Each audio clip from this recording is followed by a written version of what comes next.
Our response to the climate change emergency, the climate emergency that we have, is largely going to have to come from the people that live in Cornwall. We can lead by example and we can facilitate change, but ultimately that behaviour change, as you say, is going to have to come from people, and we are aware of that.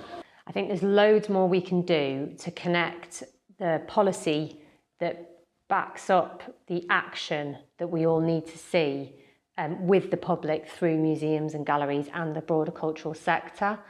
As a local authority, I think that really looking at cultural commissioning more deeply, because I think that at its heart also culture and arts practices, one of the things they do really well is around participation, is around engagement, is around, and I've been involved and other people have in looking at where participation and engagement of communities is sought through developing a service, through looking at how are we going to tackle climate change on a local level, through our buildings, through our communities, through our services, that actually thinking about introducing a cultural commissioning program where you're working with professional artists who can help achieve some of the objectives that you might have on a range of different services. Corporate comms from councils tends to be quite straight and boring, no offence to the councils, but essentially they've got a lot of messages to give out about loads of different services that they offer, and I think it'd be really interesting to bring in some creative storytellers to that and say, you know, this is the story of your recycling, this is the story of your,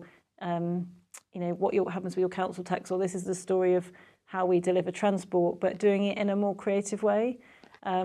I feel like we are completely overwhelmed with content as a society, and it's not necessarily about doing more of that, it's doing it sort of better and more strategically in a way that engages an audience. So I would be asking the policymakers and the governments not just to sort of obviously implement those policies within their organisations, but actually to tell that story really brilliantly so that they're engaging society in the value of it, the value of doing those things, because I just think it feels like one other thing that the council's doing. It's we've pledged net zero. What does that mean to me? What does that mean for my council tax? What does that mean for my day-to-day life? Because actually people are so busy and overwhelmed that they need it spelling out in very easy, engageable chunks, I would say. So I think that's where we as a sector can contribute. Sometimes it can be a language issue.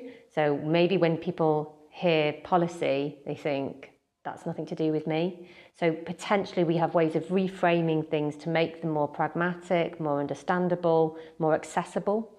But there is also a quid pro quo element where the policy makers can learn from the public in the civic spaces that we have access to.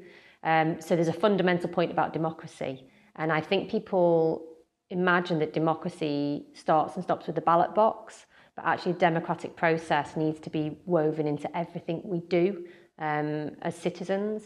So when we think about what that means and where the opportunity for people's voices to be heard and for their opinions to be noted and for their influence to be seen, museums and galleries and cultural spaces present a unique opportunity to connect different realms in society.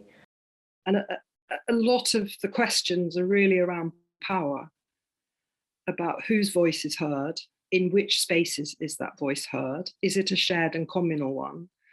Common sense, does come up with some fantastic visions.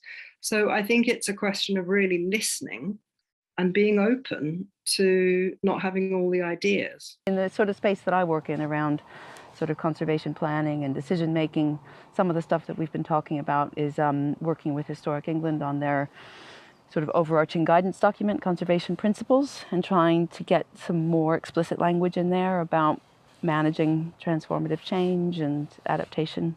In terms of national policy, I think what would be really, really helpful is for it to be recognised about the role that the cultural sector can play in the importance of gender around climate change.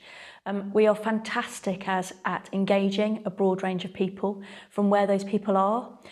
We're fantastic at storytelling, about giving, creating ways and how we deliver impactful messaging. And we're also really great in terms of convening and celebrating and explaining things in a creative way to be able to get people to understand